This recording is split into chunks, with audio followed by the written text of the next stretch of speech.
Doon, sa kapitbahay.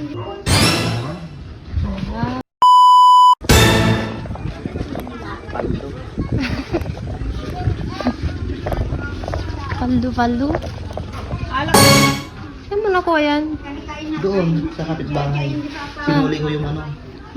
Sinuli ko yung walis tingting na isang taon nang hindi natin naibalik. Kaya ito, paldo. Wow. Paldo na naman.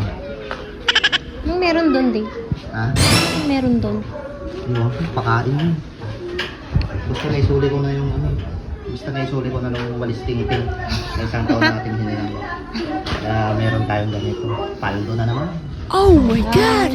What is that? Wow. Right. Ano na? Let's eat na. Tingnan.